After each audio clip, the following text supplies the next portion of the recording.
It is a cornerstone of democracy, central to living in an open and fair society. The ability to say what you think, to believe what you want, to discuss, protest, publish and demand a better world, all are vital means of holding the powerful to account. As the United Nations Special Rapporteur for Freedom of Expression and Opinion, it is Irene Khan's job to uphold this fundamental human right.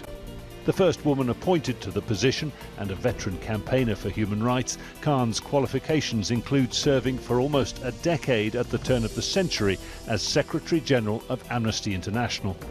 As wars raged in Iraq and Afghanistan, she led a campaign to shut down the United States Guantanamo Bay detention facility that held suspected enemy combatants, many without charge or trial.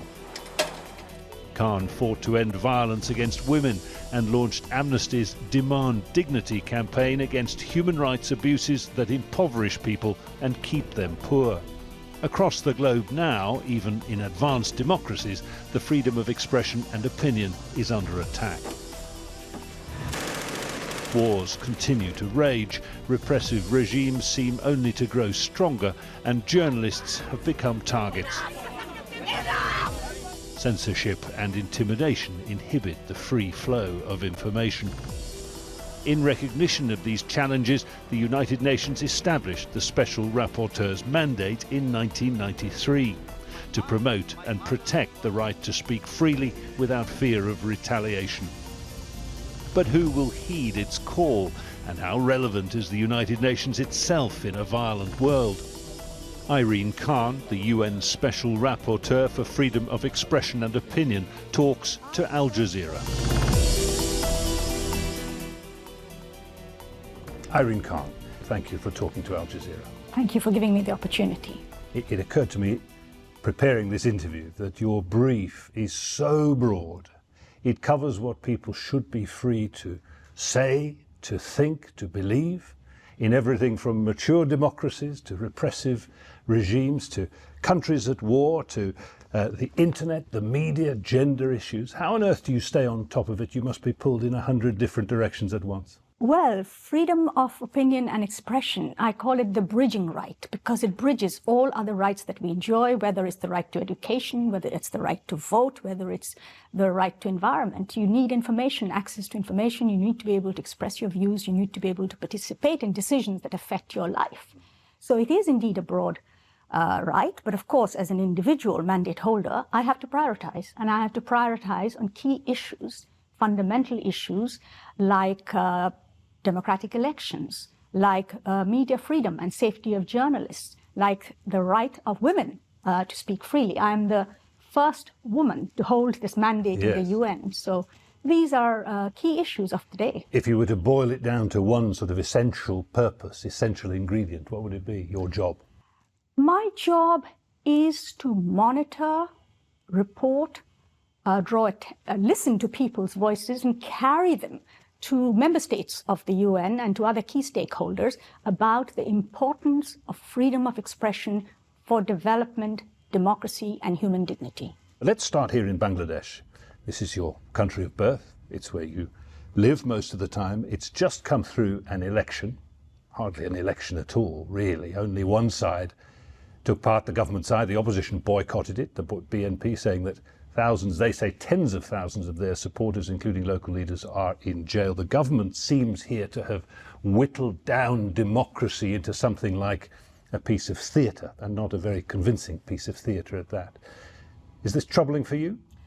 Well, it's very, very painful. You know, I was a teenager here in 1971 during the war, and I saw people fighting for freedom, ordinary people who laid their lives on the line. There was no question there that we were fighting for freedom. To see today people's freedom being stifled in this way is extremely painful, very distressful, for the democracy here. And it's not only the polls. You know, the polls are a culmination of a process. You talked about what was very visible. What is less visible but deeply troubling to democracy is the institutional capture, from the judiciary, law enforcement, to the human rights institutions in the country, to other institutions, all of that coming in the control of the ruling party. Ordinary people's voices are not being heard. Media is being suppressed. There was the Digital Security Act, but now there is a Cybersecurity Act, which is just another name for the same legislation that has chilled freedom of expression, locked up journalists. Some of them have died in prison. So it's a very repressive environment in which we are living There are today. some words for that, aren't there? Autocracy is one. One-party state is another. Do you go that far? Well, I am very troubled by what I call the backsliding of emerging democracies, and that is happening here. Authoritarianism is rising. To my knowledge, experience around the world shows that if you want to sustain development, then you must have space for debate, for diverse sources of information, for discussion.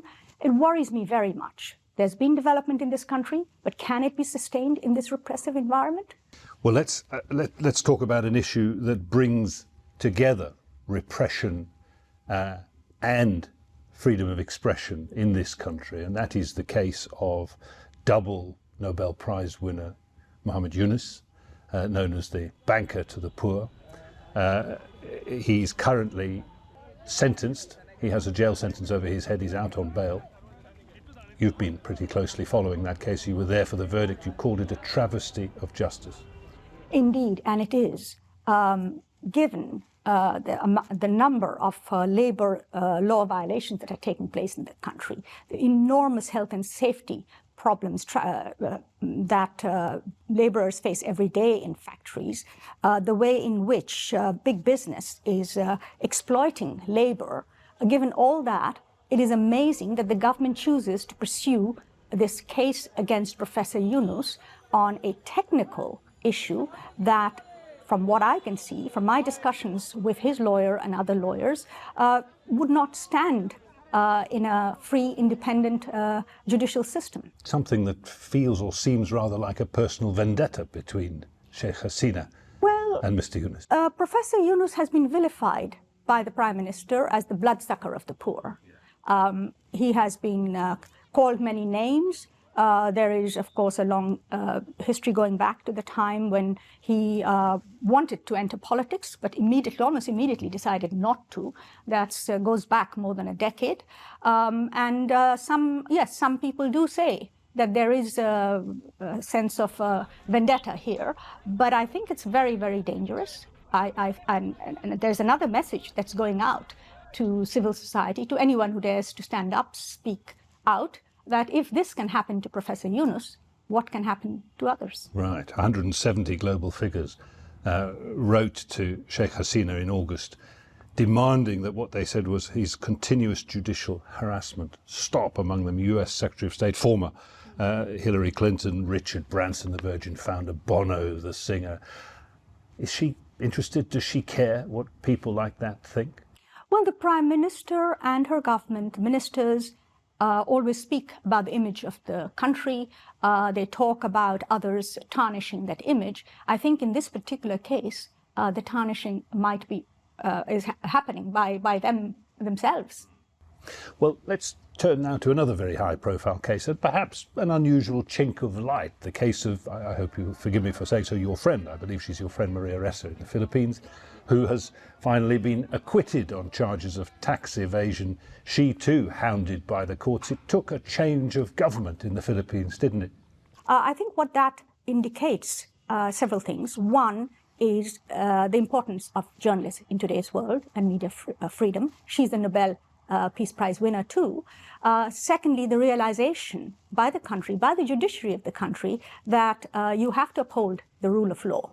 At the end of the day, the rule of law is absolutely essential in democracies for their survival. And thirdly, the political realization of the government of the day that hounding Maria Ressa will not take them anywhere. It's likely only to create more problems. And I'm glad that they have woken up to that reality and that the courts have upheld the rule of law and human rights. No such luck in Russia, though. Another case that you've been outspoken about, that of Alexei Navalny, the opposition leader, who remains resolutely locked up somewhere in deep Siberia, and frankly no obvious chance of that changing. Unfortunately, his case is getting more and more complicated now because other charges have been brought against him. His imprisonment has been lengthened. Now he's up in the Arctic, close to the Arctic Circle.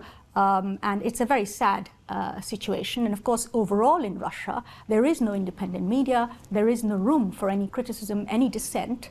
And it is indeed a very, very difficult situation there. And I have written to the Russian government. I think we continue to push. Russia is a member state of the United Nations. Russia is an observer in the Human Rights Council. It has obligations, and we will keep pushing for justice for Navalny. Do you get any response? Yes, I do. Sometimes I do. Sometimes on Twitter from the permanent representative of Geneva, who calls what we are saying to be lies. And my answer to him is, if we are lying, if the facts are not straight, just let us in the country. Let us come and see what's happening. And I have not got a reply from him on that. We're living through what looks rather grimly like a new age of conflict. Wars in Ukraine, in Europe, the threat of war in the Red Sea, in the South China Sea, Taiwan, Myanmar, Sudan, and of course, Israel, Hamas, and the appalling destruction of Gaza. And that war, especially in Gaza right now, and the occupied West Bank looks increasingly like a sort of green light to attack, to take out voices of the media, of journalism. Why is that so important in war?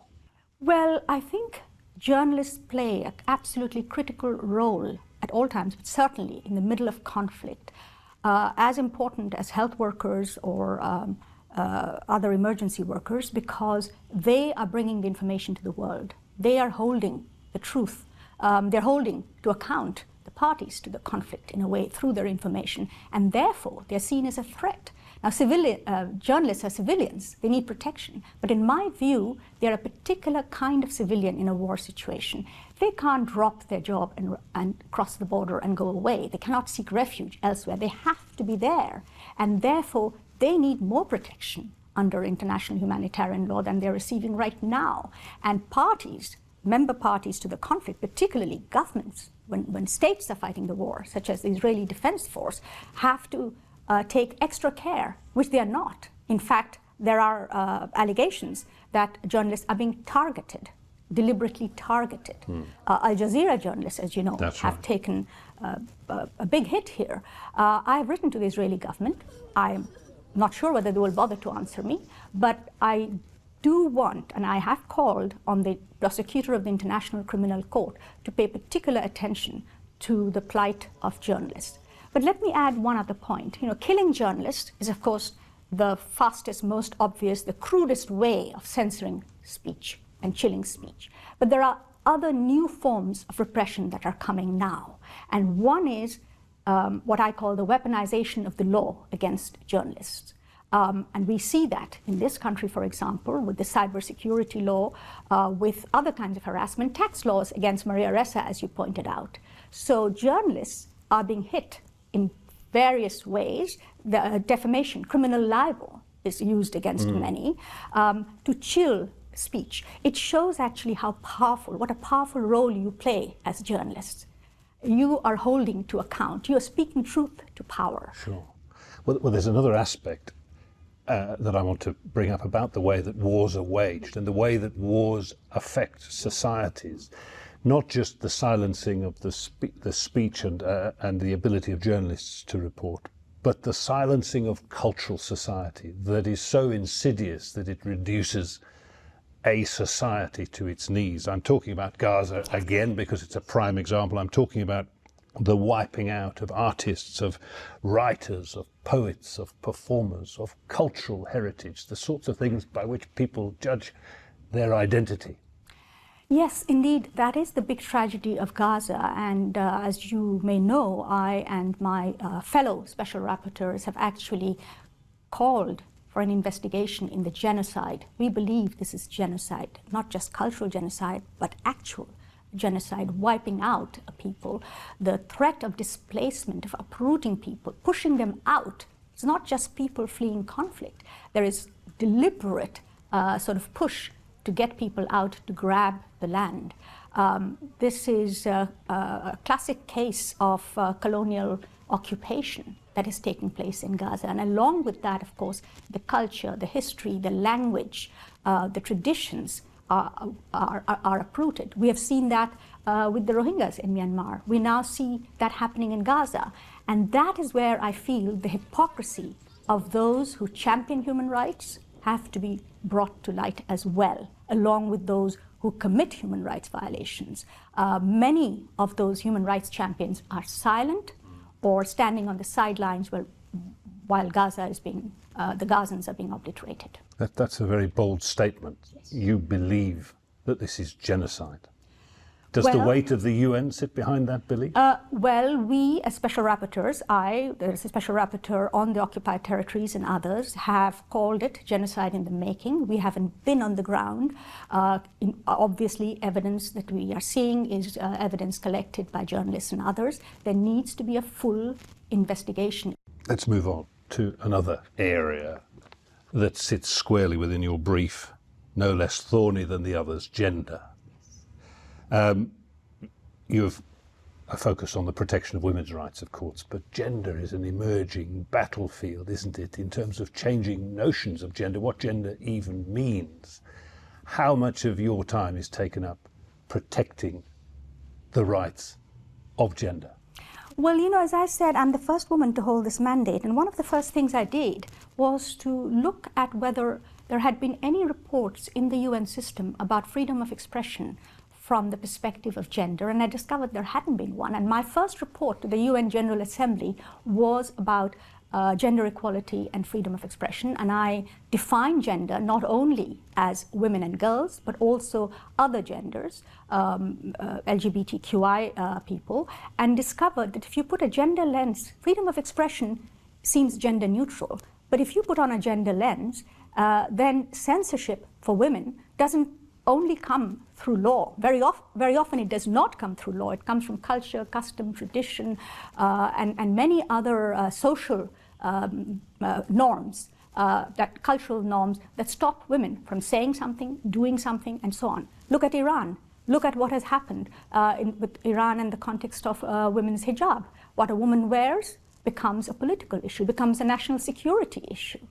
How women express themselves through how they dress, how they speak, where they go, participation in elections. My research has shown that women politicians tend to face a higher level of smear campaigns, attacks, especially now with digital technology, because they are women. Attacks against them are sexualized. We as special rapporteurs have faced similar attacks as well. What about the internet? Another field which is also fast changing, a frontier along which issues of expression have long been drawn and battled over, but now artificial intelligence brings an entirely new dimension to the game, in which very often expression, thought, even opinion is going to be generated by machines. How will you, in your role, adapt to that? Well, digital technology has changed, I think, the entire sort of landscape for freedom of expression. There is no aspect of freedom of expression that you can talk about today where digital technology does not play a role. But let's first begin with the inequality with regard to access to internet. Many parts of the world do not have universal access. There is no universal access, and especially those who need to have access to information, like, again, women, girls, minority communities, and others, are the ones that suffer most. And they are also the groups that are attacked most. There's more hate speech against those categories of people, for instance, online, and yet their ability to master the internet, to be literate, to be digitally literate, to even have access to the internet is missing. And then, of course, you have social media. You have big companies that are dominating this area, and where commercial interests dominate over the values of human rights. We've seen that with disinformation, for example, including in elections or in other fields. It's a very, very complex area, but I caution governments with how to regulate that area, because governments have a vested interest from my perspective. And it's and many governments, I find, are very interested in restricting the internet to their interest, restricting critical speech against them. I believe that disinformation, which is a major problem now, as you know, disinformation, the best way of addressing disinformation is actually through fact-checking. And independent media is your best fact-checker. Governments need to be robust in putting out factually correct information, but governments need to stop spreading disinformation. So on the one hand, digital technology has empowered people. We have access to more sources of information than others. It's created new inequalities for those who cannot access digital technology, and it has created new challenges and threats with, I think, governments and others not really knowing how to control speech, how to ensure that hate speech is prohibited and removed, but at the same time, people are free to exchange diverse ideas. So it's a big threat. We're in a year now, 2024, when all of this stuff is going to be of absolutely prime importance, when the flow of disinformation arguably will reach its historic kind of zenith. A year of elections, unprecedented across the globe. Half of the world's population in 65 countries will vote. In a number of those countries, began here in Bangladesh, democracy will be tested almost to breaking point. Now, it's a broad question, but let me ask you, off the top of your head, which countries you will be particularly watching closely this year? Well, for me, the biggest threat to freedom of expression today is the backsliding of democracies. And therefore, I want to focus on my own country, of course, Bangladesh, but India, Mexico comes up in June, and the US in November. For me, those three countries, how they handle their elections, how freedom of expression emerges or is restricted in those countries, I think will determine the flow of, or the respect for this right. But break it down for me, why those three? 900 million voters Yes. go to the polls in India, Yes. a country that is... Absolutely. And India is the world's largest democracy. US is the world's oldest democracy. Mexico plays an enormously important role in that region as having been the leader on many human rights issues internationally, for example, on the gender issue. But internally, it has had a populist regime which has chosen to suppress freedom of expression, chosen to attack journalists. And Mexico, without being a country of conflict, is one of the countries with the highest number of killings of journalists every year. So these three countries, for me, are kind of emblematic of the problem we have in the world today with freedom of expression, absolutely essential for democracy, and yet at risk. Do you feel that by the end of this year, democracy will have survived, won out, or that the question mark hanging over it globally will have only become more severe? Well, I think the demos, we need to think of the demos, the people. And you go back, to Greek times, Greek civilization, and how democracy started there, how it has evolved over the centuries, millennia, in fact. I think democracy lives in the hearts of people. In this country, in my own country, I've seen poor people who have understood the value of their vote in a way in which a lot of educated electorate doesn't understand. So I believe people have a demand for freedom that cannot be suppressed by any government at the end of the day.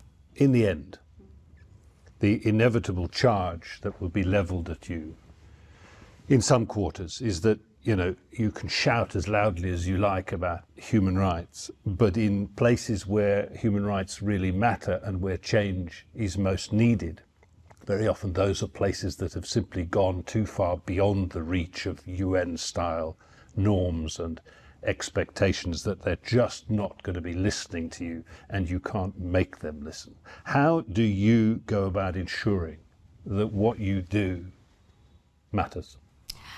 I think it is about, first of all, understanding that people have a thirst for justice. And human rights are a manifestation of justice. I think human rights have proven itself over the centuries to be not just the right thing, but the wise thing to do. You cannot sustain development without transformational change, and you cannot bring about transformational change to create just, equal societies without respect for human rights.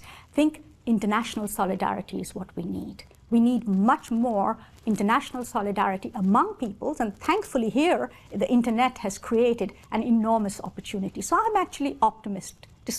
Despite everything that I've said so far, I'm optimistic about the future.